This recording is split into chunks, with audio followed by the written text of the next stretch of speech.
Hello there, beautiful people. This episode, guys, first of all, I have like a crazy person in the studio with me.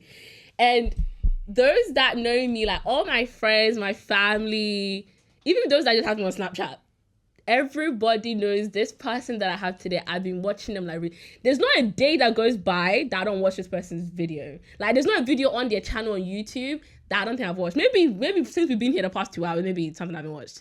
But I watch them as if like there's no tomorrow. Like what they do is absolutely amazing, and I have them today. I knew they were coming, but I never knew that I'll be able to like interview them today, especially at like this moment. So at first I'm in awe to have them here, and I'm so grateful that they've graced my platform today with like their presence. And the person I have on today is Kwadwo Sheldon. In case you don't know who Kwadwo Sheldon is, he's a creative. So he's a YouTube creator. He's based in Ghana. And what he's been able to do, I think for the past 5 years, isn't it?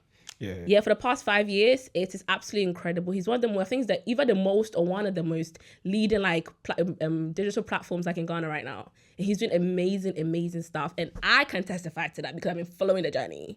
So I have in the studio Kwadwo Sheldon. Welcome. Thank you very much. I have to tell you, you're absolutely my favorite.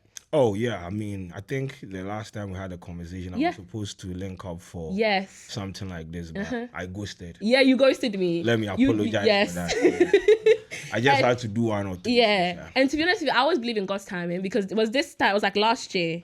So I believe in God's time. Maybe that time God was like, nah, it's not right. Even if the person came, maybe you wouldn't even know what to do. It was this guy, Lampo, who was holding me. Yeah.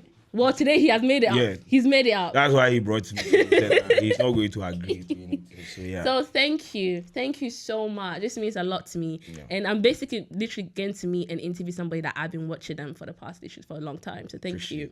And I know most of your journey because I've been watching you. So I see you. I watch your interviews as well. Yeah. But there's a lot of people probably here that don't know you. They don't know your journey. They don't know where you're coming from and even how you got to where you are now. So we're going to take them along the journey. So tell us, like, you from Ghana, you was born and raised in Ghana. Yeah. Where you started from, like, and how do you even get into the YouTube space? So I was born and raised in a small town in the Eastern region, Piase. Yeah. So I had my basic and junior secondary school over there. Then I moved to my grandma's place, which was in Ho. So that is where I had my senior high school and university education. But the media stuff, it started after my national service, right? So after my I did my service with the Remnant Media group. So after the service with them, I was signed by OMG Digital as a social media manager. So I was supposed to handle brands' social media account and create content. That's like, artworks and all those things to communicate to their audience. So that's what I was there to do. And at some point, that was when the conversation about video content was like on the rise. So they needed, they wanted to start something like, video content on their platform, because at that point they used to write articles for people to read. And people were reading it, but at some point, clicking on link to read stories, it was becoming obsolete. So they needed to sway or find ways and means to diversify in order to stay relevant. So they started having conversation about the new media content, which is the video content. And I was given the opportunity to host a show. So I took the opportunity. At that point, I cannot even stand camera in front before. I had no idea how the whole standing in front of camera and communicating to people was like. So I took the opportunity, stood in front of the camera. They profiled me, I did the story, then it became a daily thing on the platform. So within like a time frame of about 6 months, we were able to get a lot of people to follow the show. And that is how the Kwadwo Sheldon, who is so much interested in new media, was born. Yeah. That's amazing. Yeah. So you came from OMG. What's OMG like, just in case anyone doesn't know? Like, what is the... It's a digital media platform. They are into... they are into content creation. So, but then they started with article writing. Like they used to call them the BuzzFeed of Africa, right? Because they came back from Silicon Valley with investment and tried to replicate what was happening in the West in our space. So that was what we were doing. So OMG is a digital media platform. They still operate right now. Oh, they still operate right now? Yeah. Okay. But they don't do much video content now. Oh, so it's more written, like articles and stuff? Yeah. Okay. So then that's when your thing was born. So when did you realize, like, okay, this is a thing, let me take it serious? Or would you always take it serious from the beginning? Yeah. So So I like creating, right? Right. The reason why OMG signed me was that I used to create memes on my platform. Okay. I sometimes consider myself to be funny, so I pick random pictures and caption it, and it goes viral. So they see the numbers that I was raking in, and they were interested in the numbers and the fact that I could think about some of these things. So they signed me for that, and I was just creating for them. I was so much interested in the creation of the content. At some point, people thought I owned the platform because I was writing articles, I was creating memes, I was doing video content, I was everywhere. That is how, when you put me in a position to do your work for you, like it's personal for me. So at some point, for me, I felt like I'd outgrown the platform. Okay. Because I knew I could do what I was doing with them independently. Okay. So it got to a point where we had to have a conversation of me leaving. So I spoke to my boss and I was like, okay, fine, you can leave and go start your own thing. So then I left and started. It used to be Kwadwo Sheldon creating skits, right? Okay. It got to a point. So the scalability of the skits is where we have a problem, because you can create skits for people to laugh, but then if you want to scale it, then there is a problem, because you can't monetize the ha-ha-has and the laughing emojis and things. And looking at what I wanted to build like a new media platform. So at some point, I created the skit for about a year, then I stopped. Then I think I ghosted for some time. Then when COVID, came in, I went back to creating long-form content for YouTube, because there were a lot of people back home who didn't have anything to do. Oh, yes. So, all of us here as well. Exactly. I identified the need for them to consume the content, right? So we tested the waters, and people actually, it was an account of about, I think, 1,000 subscribers, and we're averaging 50,000 views. Wow. So there was demand for the content. Then that is where I brought in the guys that, okay, this is something that we can do. This is something that we can, it's like a career path for us. So quit whatever you are doing, come and let's create content. So Fish joined me, and within like a month, we moved from 1,000 subscribers to 100,000 subscribers. Wow. Yeah. I'm not going to say shout outs to COVID, but yeah, COVID. COVID helps some people, yeah. I think you knew how to like basically take something that was bad and utilize it for your good as well, yeah. There were a lot of people at home, they had data to use. Even us here, that's when, for us, a lot of people that blew up on TikTok at that time is from that, because us, we were just sitting at home watching TikToks. So a lot of the UK TikTok like influencers, they blew up around that time and stuff. So when you tell like Fish to like, oh, come let's do, how was the boys yours were around, like the people you did this with, because in Ghana, I think like people don't really understand that thing like of like YouTube, like creating. Did they look at you like, are you crazy? Me and Kasa, from the onset, people. So the thing is, we right now they understand like the concept of content creation, but there had to be a deconstruction of the mind at some point, because then, okay, you stand in front of a camera, and so there is that you are fooling, you are this, you are that. People didn't understand. Like a lot of people, it's not even about parent. The whole introduction of new media content, like I can wake up and create videos and it will go viral and I can make money out of it. The whole concept, people didn't understand it. So when I told Fish, mind you, I was at OMG with Fish. Okay. So he understood the content creation business. So convincing him to join me wasn't something that was difficult for me. So I just called him. Then we used to shoot in our bedroom, my bedroom. So yeah, he came in, he brought the cameras, then we started firing the content. But it worked because, the time frame for COVID was, I think, for a long time. Yeah, it was like more than a year. Yeah, so we kept, producing content consistently for, I think, within that time frame, and just picked up. We built a community, and now so okay, that's absolutely amazing. Yeah. So from the beginning, what was one thing that was like really hard? You felt like, okay, maybe you didn't even expect it, but it was like a challenge they had to like get down to? Acceptance, right?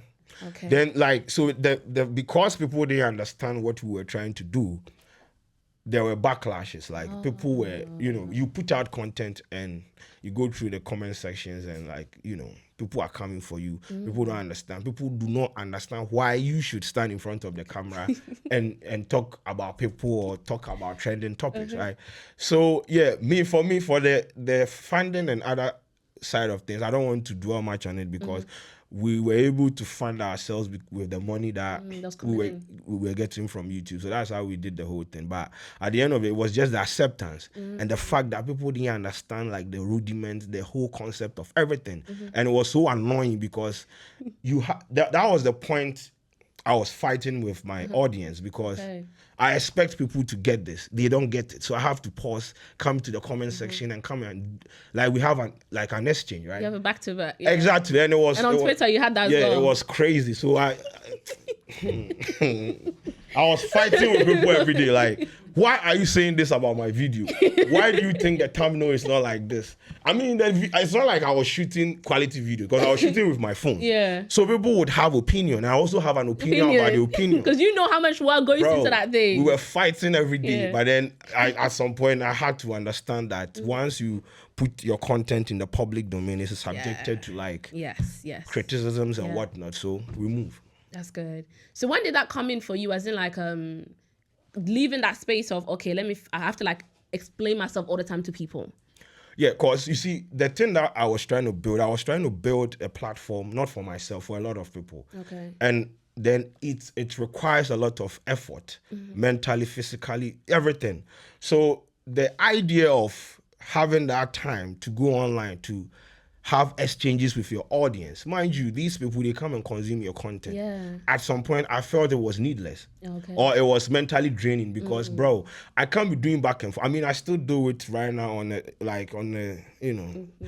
level, but it was very stressful to me. So I just had to let it go and focus on the creation of content. Yes. Now, mind you, all those people that used to comment those things in the comment section, right now, like you see them come, oh, Sheldon, the video, bro, there is every single day that we put out the video, people want to know the kind of camera we are using. Who is designing our thumbnail. So we just had to focus on creating the product, bettering the product, refining the product and putting it in their newsfeed so that when they watch it, even if it is not funny, the quality that they will get from it, like it will be worth it. Yeah. I've seen people literally copy you guys' thumbnail. Crazy, bro. Yeah. It's like we have a blueprint and we have thumbnails, everything. Yes. But it's like, we are doing amazing. Because I remember a video that popped up and I was like, oh, Kwadwo Sheldon, a new video. I clicked on it and I was like, that is not Kwadwo Sheldon. And I went back and I was like, they are copying their work. And it was like, I started seeing, I'm like, no. And I was really proud. I was like, they started something. People are learning from. How does that feel like when you see people kind of imitate what you've done?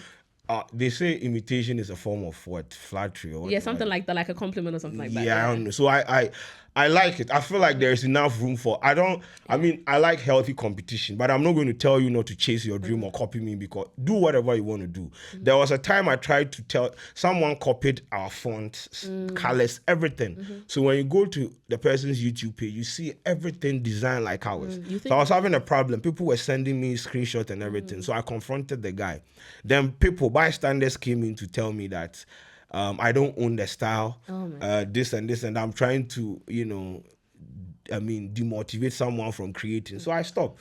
So do whatever you are supposed to do. I can't do anything about it. But at the end of the day, I am glad that we have created something that has inspired a lot of people and they are, replicating what we have created on our platform. So far, like in your success, because you're very successful at what you're doing, what's like your something that you're gonna be like, how would you measure your success right now? And what's something that you've done so far you're like, I'm very proud of myself. I'm very proud of what me and my team have been able to achieve?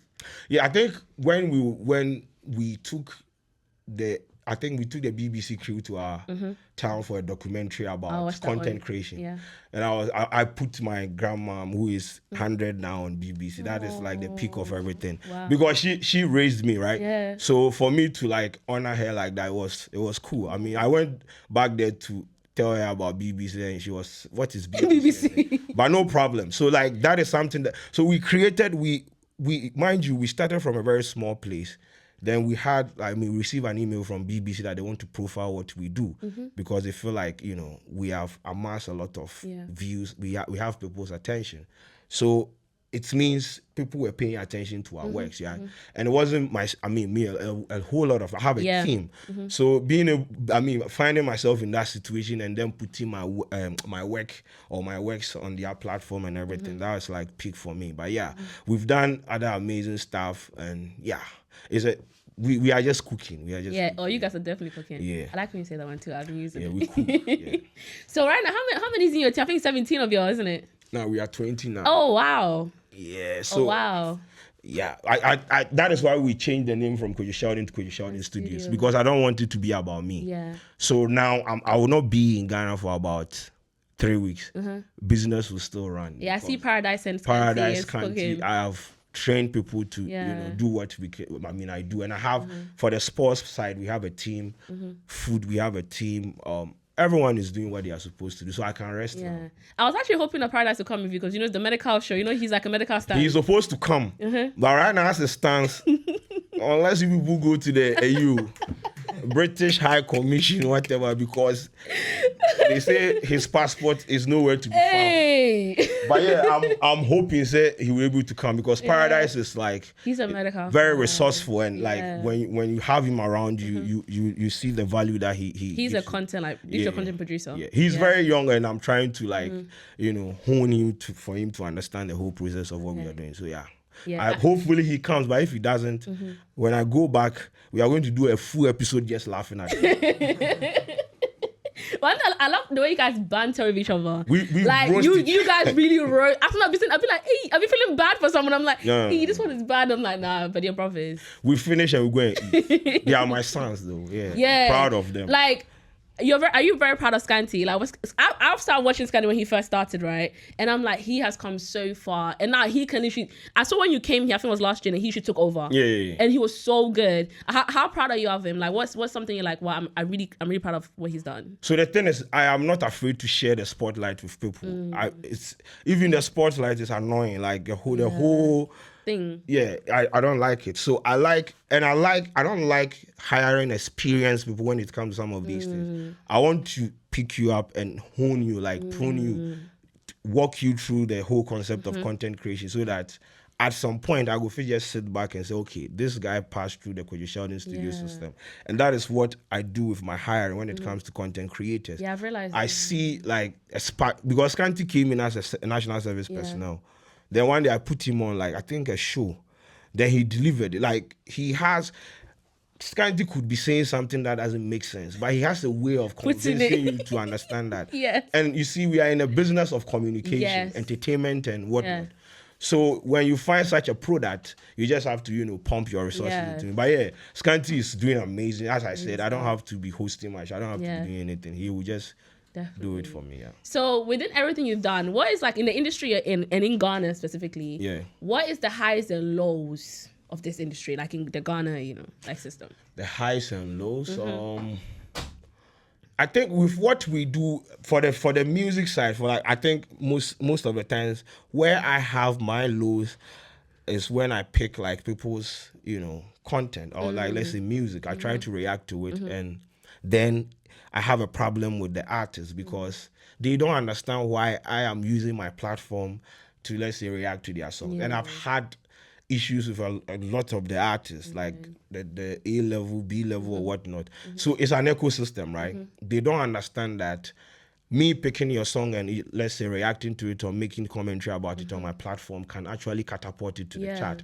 Because even if I don't like it, people wait for me to review songs before they go to the. I do. Yes. So if I run your song through this process, you are benefiting. I'm benefiting. Monetarily, I'm not benefiting because the content is copyrighted. But at the end of the day, when it comes to numbers and everything, I benefit, you benefit. But with the industry that we operate, the artists, they have this mindset that you are milking them, you are making money off them, and you have to explain to them. The back and forth is stressful. I've had to let's say in quote, fight with a whole lot of them. Like, yeah, we've seen the fights. Man. Yeah, it's crazy. I see some of them. I see some of them be like, I'm coming to rant. Yeah, I've seen them. Yeah, it's stressful, but I mean, getting to understand. So right now, most of the artists, they involve you in like their marketing, budget and everything. Yeah. So you receive calls from their companies calling you, come, like we are releasing a project. What can you do about it? So they are getting to understand it. But these are some of the things that, sometimes for the highest, you see the cookie, you see the I see the cookie. We just and for the beautiful side of what we do is when you walk out and people reference some of the things that you see on your platform, like they are so specific and intentional with some of the things, like they can. I think I met someone out there. The person was able to recite the intro for y'all of the. I think the breakdown. Yeah. I was like, wow, me say sometimes I forget some of it. So people pay attention to what we do, right? Yeah. So that is why we are, constantly trying to, refine our content, adapt and make sure the content that we are putting out, like it is what people want. Yeah. I love that. And I think you do a really good job of communicating that. Like when it comes to this is what people want, I'm going to give it to them. You do really well with that. Yeah. There's not one episode I've watched, one thing I'm like, this is so off brand. Like there's never one. Like he knows what his people want, and he gives. And I've learned that from you. Like for me, even doing this, I'm like, what your people, and I've heard you say that as well. Like what your people want, we're giving the people what they want. And it's like, if you're giving people what they want, they're not going to leave. They're just going to be coming. More of them is going to be coming. Yeah. And that is where you can monetize or optimize the monetization. Because apart from the platform paying you, brands will also come to you. So when you continuously give them the content that they want, right? It's like boxing, right? You jab, then you throw the hook. So you jab them with the content. When they are in, you hook them with the advert. This is something most content creators don't get from the onset, right? They want to come in because they've heard that YouTube pays, let's say, $1,000 a month.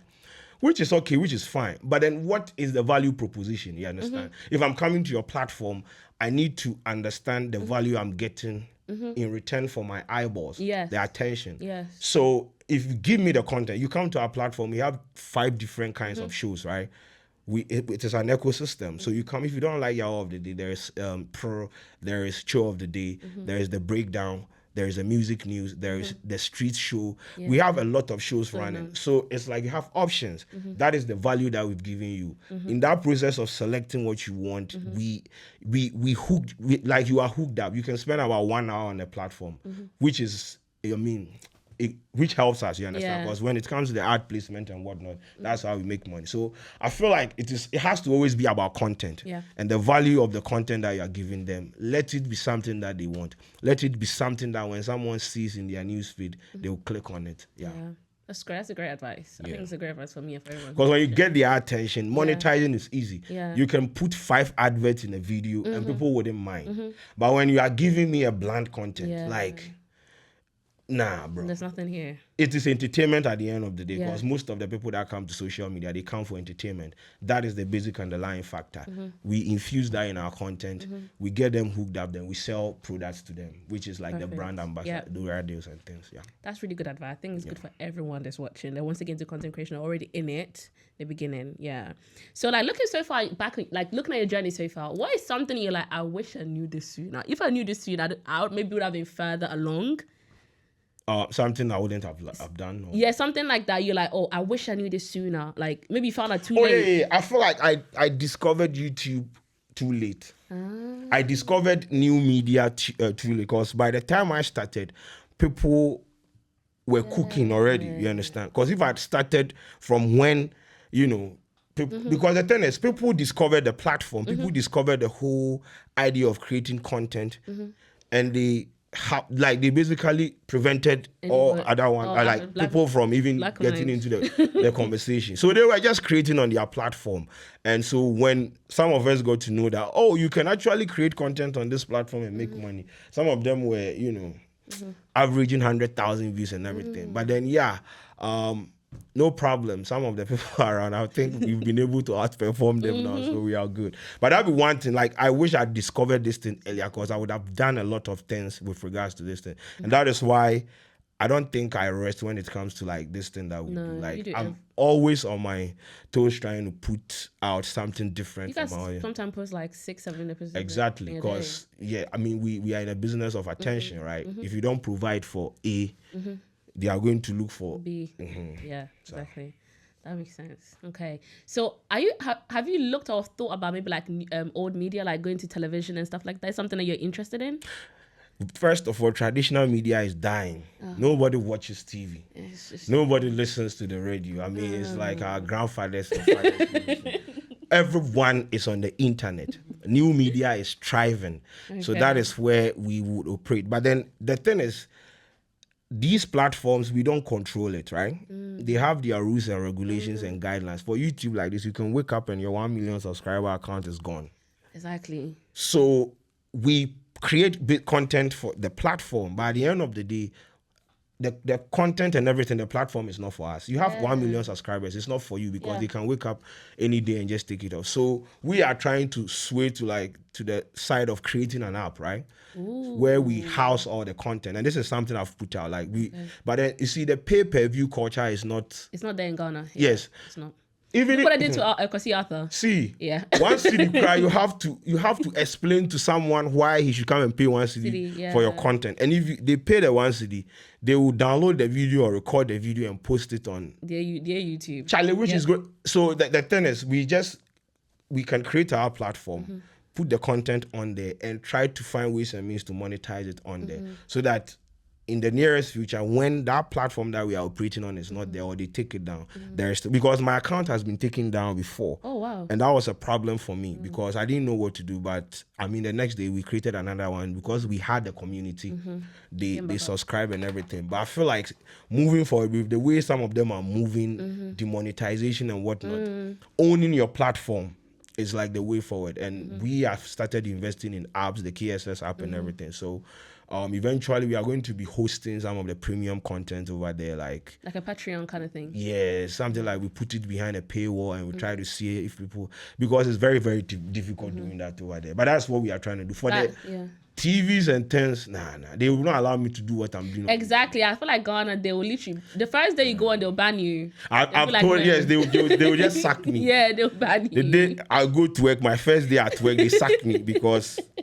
And I don't want to be creatively boxed. Yeah, I think you're one of those people like you just want to be free. You want that creative freedom. If I want to be shirtless and host all of it, I have to do it. I can't do that on TV3, right? It's true. So let me just stay on my. I don't want stress. They should do their new traditional media. We're good. Okay, so one thing I'm really into is mental health. Okay. And I'm really big into that when it comes to Ghana. Yeah. Like from my podcast, right? I've had a lot of people who message me that are based in Ghana watch the podcast. And because of what the kind of content that I create about faith, personal development, and like mental health. I have a lot of people from like universities in Ghana specifically, and they will message me and they'll be like, "See, I'm suicidal. Because I'm going through this. Your podcast, you said this. I want help with this." Yeah. And I've seen you talk about this before, and I really love it when I hear you talk about it. Even when you do like interviews with the artists, you speak about it, and I get so happy when I hear you doing it. Like, I don't see anyone else doing it because I believe that a lot of artists, they go through things. Like even what happened to Kiddy, and those that are not even out, they haven't put their problems out. Yeah. They go through it. How important is it for you when it comes to mental health within like that the system in Ghana? So I used to be that guy who would, like throw away the conversation before of mental health because I felt like at some point I thought I was a hard guy, invincible or something like that. But then you see the industry that we operate, we get to have conversation with people, people of influence, people like creative people and everything. And you see, first of all, our society is built not to make some of these vulnerabilities acceptable, right? Especially if you're a guy. So there are a lot of, I feel like, some proverbs near baby or we need to refine it or restructure the whole thing because Bermans is saying. Yes. That thing they pay me, you say Bermans. Why? Why can't a man cry? It doesn't make sense to me, right? Yeah. So because of how some of us, the backgrounds, like the kind of communities and environment that we were brought up, we have been programmed to accept some of these, normalize some of these things. So like, You go to Twitter and you tweet that you are suicidal, you are depressed. You can't be depressed in this country. And it annoys me too. What are you talking about? Yeah. I close from work and my light is off from 6 to 6. Oh, And yes. you are telling me yes, my stew. That's and I'll never stop talking about it. I'll never forgive you, CG, bro. Me, my stew and soup. I'll come and meet you people there. So all these, environmental factors, like sometimes you get overwhelmed. And I feel like if you have to talk to someone, if you have to be vulnerable as a man, as a woman and talk to someone, you have to talk to someone, there is nothing wrong with it. And for our artists, the reason why I've made the conscious effort to talk to them is they are always creating, entertaining. There is no one at the receiving end asking them how their mental health is. Unless it get to a point where they have to come out and issue a statement telling you, say, I'm going, even with that, people wouldn't even accept it. People will tell them, go and sleep. With that, let's say an artist takes, let's say, a month or two off to go and, fix mental health issues and things. The next time you come and they say your career is dead. You're falling off. It's crazy. Like, there's no room for you to even do any introspection. Right? I don't understand it. Like, I've tried. Like, I'm like, how is this going on? Like, we're in 2024. Like, why? Why is it still happening? The Kiddy one, when Kiddy came out to issue that statement, they say he's doing that because he couldn't sell a show. Bro, come on. So you understand? And they always feel like people are doing stunts. I understand that that's part of the culture, but it's not everybody that is always doing stunts. Exactly. And that is why most of them, they would harbor everything and keep quiet, and one day, most of our artists, they are recently TV3 interviewed some of them about drug usage in the most of them, they are doing drugs because it's like an escape for them. You understand? They are not given the room to express themselves, to be vulnerable, and they just sway to the drug side, and that one, at the end of the day, you are just killing yourself. So I feel like as a community, look at the universities, right? See the things that they go through in a semester. And you go to like the counseling and this thing, they tell you, I was in a situation like that where they told me to join the choir or drink a lot of water. Oh my God. It's not a lie, that's what I was told, bro. He said, you drink a lot of water.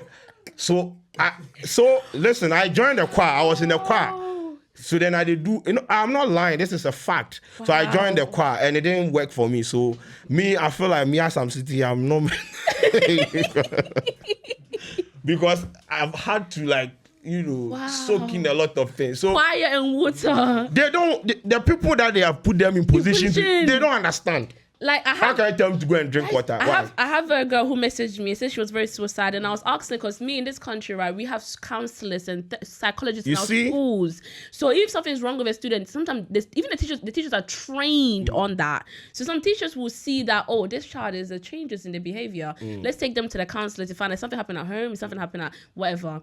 And the girl was like, oh, I went to a counselor. They said that I should wait to go. Basically, the counselor took 3 months to get back to them, first of all. And then when they came back, somebody who suicide took 3 months. Up back and I said, oh, so you're okay now? Wow. Like, you're okay now? It's 3 months. That's the thing. And the girl, and when she said it, I dropped my phone off, and I thought she just like lying. And I was like, you're lying. Come on now. And she's like, Chris, that's what we go through. Yeah. And I've had like other things. Somebody that messaged me said that they literally want to kill themselves. They've gone to teacher who they said like, oh, who says any pana is stress? Well, I see something DD something like that. I don't know what it is, but it's like a poison or something. Teacher and say now. Mostly they give you para to expedite the process. It's like the teachers are not even trained on like understanding the well-being, and it really baffles and really like it breaks my heart, because I'm like, these are people, these are students, these are people my age groups, and it's like, why? That's the thing. And the thing is, the government doesn't put any, like, I can't talk about this all day because I'm very passionate about this. Like in like your jurisdiction, I think there's mental health awareness day. Yes, we have mental health month. We have what a intercurrent songs. We go and play. There has never been a day that they have let's say allocated a day, say let us talk about mental health. I've never heard some before. We have a lot of universities in this in back in Ghana, and nothing. It's like when someone goes through that process, they come and talk about it on social media for a day and it is gone. So from where I sit, I can just use my position just to highlight on some of these things, and I'm always telling especially the guys, it is okay to be vulnerable, because it's okay to cry. There is nothing What do you? The one that annoys me the most is we move. Where are you going? The one I don't like is when they're like, oh, God day. And I'm like, no, let's stop that. Bro, I can see you. If you touch them, that guy is going to cry. Yes. You move. I understand, like, you don't move. You're not going anywhere. So, me, I always say, talk to people. Yes. I don't know, but then at the end of the day, I feel like we need to do better as a country. Yes, and they need infrastructure. Yeah. There needs to be like a wellness infrastructure. Yeah. And I've literally like done so much research here, and I realized there's only like one psychiatric hospital in Ghana. Oh, I think there's Accra Psychiatric Hospital and there's Pantine where I stay. I stay close to them. So when it that's happens. the one that's like with people who are mentally ill. Yeah. And then that's like, okay, so there's usually just one in the whole, is it in the whole country? I think it's 2. In the whole country? Yes, so the whole country. So if they... None in Kumasi, Sunyane, Tamale. That one, you and your God.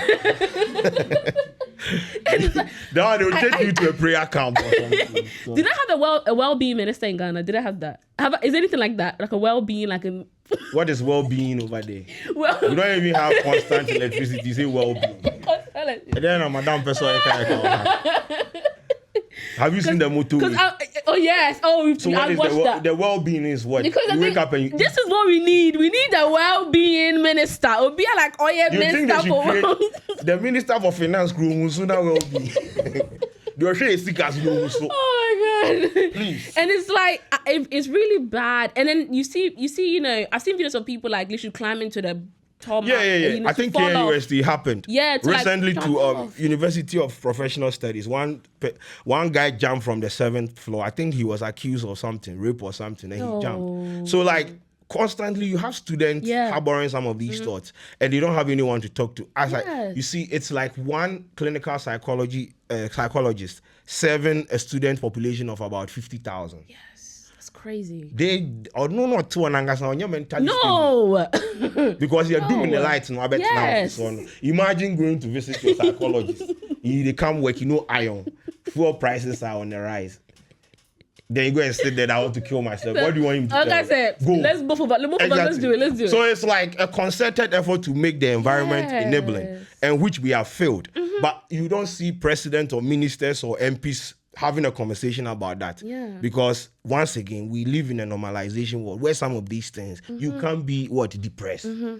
That is the order of the day. So you and I, we have to just be playing our part by telling people to, it is okay to be vulnerable. Maybe that's how we move. I don't like it. I don't have anywhere to go. Mm-hmm. Sometimes I will feel call my old girl and I just go cry. Yes, I cry sometimes. It's very good. Sometimes you finish and when you are done crying, you can sleep for about 6 hours. Yes, because you really released it out of your system. Sit there and be doing it. So in the midst of the way your career is so demanding and you're traveling, you're doing this, you're going here and stuff like that, how do you take care of yourself? How do you make sure that you are taken care of mentally and emotionally? That is the problem. God will take care of us. Yeah, but I try to make time for myself, right? Because I feel like I can't break down with right now. I can't be in a position or a situation where it's going to have like an adverse effect on what we are trying to build. So in between time, I try to take care of myself, talk to people if I don't understand something. And I have like crazy people around me, like people that I can talk to and get feedback and information and something inspiring and everything. So, or sometimes I just play FIFA and I just go and sleep. Yeah. Okay. But I like talking to people. I can call you and we talk for like 2 hours. Sometimes I'll just be blowing on fire on the tape. You have to understand me because you go to work and someone has done something. And you see, I'm also in the business of managing people. Yes. I act as like the managing director of what I do and a content creator. You go to work and someone has done something. The part that I find it very difficult is I have women in the place that I work. Bro, managing their emotions be something like, bro, you go there, what is wrong with you? Bro, I don't know. Be straight with me. I don't understand. So what do you want to eat? I don't know. That is why I went to even bring in an HR because it was crazy for me. No, you need that. Yeah. Is a HR woman? Yeah. Yes, you need that. A woman with very complicated being. Yeah. So I just, madam, deal with everything. I'm really glad you've done that because I feel like when you have male bosses, as a female, there's a lot of things you can't. Sometimes it might even be that time of the month, and you don't want to say it to them. There's that time of the month because it's like it's personal. So if you have a female in there, you're like, they understand that. That's really good. So right now they go to her and they, it is that time of the day. We will be this. No problem. Don't come to me again. So you've created like an environment that also allows the people to be taken care of mentally and emotionally as well. Where they feel safe. We try to take care of people outside because I have like a dedicated workforce. There are people that I can call on Sunday and they'll show up. So I have to put I have to put in measures to help them, to enable them. Like the environment has to be enabling. There are people that I've been working with for like since I started, and they are still with me because of like how I treat them and things. And we are like a family, bro. When you come to the place that we work, there's nothing like it. We all create content together, but when it is time for deliverables and everything, you just deliver. But it's just beautiful seeing them grow. And some of them will leave and go and do bigger things and whatnot. So I love that. We are just in one small studio. Yes. Okay, we come to the end of the episode now. Thank you so much. No problem. I always give my people a guest to like any advice that you want to give anybody, maybe who's like in the same industry as you or like was trying to do what you're doing. Sheldon, no. Sheldon, no. It's called motivation. Give them something. Give up, bro. No, I'm joking, man. I always say this when I go there. He always says that. Always says that. I can't tell people to give up. You can't give up. No, but you see, just give up. But I always tell people that, like, in the space that we operate, it used to be something that people didn't understand. Right now, it's like a career path for a lot of people. There are people making, like, a lot of money through content creation, new media and everything. And it started when they took the thing seriously and decided to, dedicate every effort around them to making sure that they do it. For us, it worked for us because we were hardworking and consistent with whatever we wanted to do. And so I always tell people that in the nearest future, if your child walks to you and say, Dad, Mom, I want to be a content creator, YouTuber, that is something that's going to be normal. Recently, I saw in the newsfeed that they were advertising for a BSc in content creation. They do masters now in content creation. Exactly. People go to school to learn how to shoot reels. Yes. Because brands are paying creators to create dope ass reels and things. That is where the world is heading towards. So wherever you find yourself, from where I think I recently visited my alma mater, like Pepiase, where I had my basic education. Then I went back there and I saw the structures, like the environment that we came from. And we've been able to build something for ourselves like that. I was like, Charlie, it doesn't matter the background. I don't believe it. No. Even if the environment is not enabling, let's say the country, the environment is not enabling, what can we do? Yes. If they fix it, fine. If they don't, we owe it to ourselves to do better for ourselves and our family.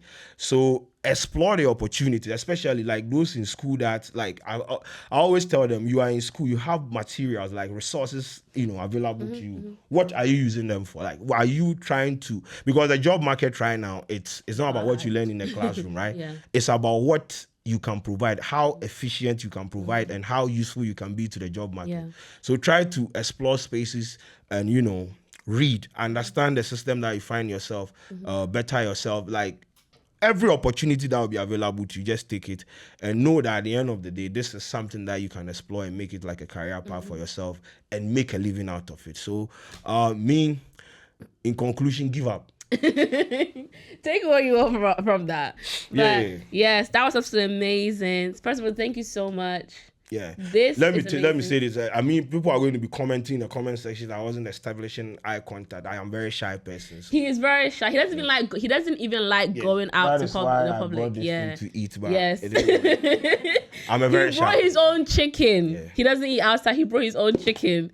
Oh my God. Yep. It's good for your mental health. Yes, it's very good for your mental health. Eating is good. But thank you so much, Sheldon. This is a blessing. Yeah. This is a blessing, and this is something I didn't expect, but God has done it, and I'm so grateful for doing this. Shout out to Thank you. You should hire Lampo as your yes, Lampo, yes. Thank you so much. But this is it for us, guys. Thank you so much, guys, for staying all the way to the end. Wait, this is the 100th episode. Hey, wow. This is the 100th episode. Oh my God, we ended it with Kwadwo Sheldon. Why are you? Nah, 100. Yeah. This 100. Oh my God. I actually forgot that it's 100. Like, I ended it with Kwadwo Sheldon 100 episode. Do you know what that means to me? That's God right there saying, yes, you ended it with a bang. I ended it with a bang. But you're doing amazing. Thank you Keep so cooking. much. I've been seeing your podcast videos on Instagram and everywhere. God, that means It's just so like you don't much. allow people to tag you in their listing. Do I don't? Student pod life. I Nobody don't can allow tag it. you. Yes. Really? No, people do tag me. I try to tag you. They say, hey, relax. You Okay, can't I do need that. to look at that because I Wow. want you to tag me. I have people that tag me. I need to look at that. I need to look at that.